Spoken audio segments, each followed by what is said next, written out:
అందరికీ నమస్కారం అండి. నేను మీ అరుణ.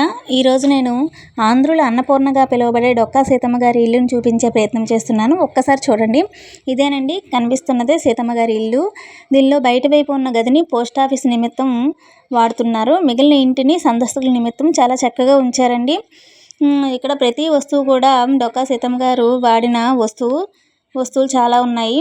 చాలా భద్రంగా ఉంచారు. అలాగే మీకు గోడకి కనిపిస్తున్న ఫోటోలన్నీ వాళ్ళ పూర్వీకులండి. ఆ మధ్యలో కనిపిస్తున్న ఆవిడే డొక్కా సీతమ్మ గారు.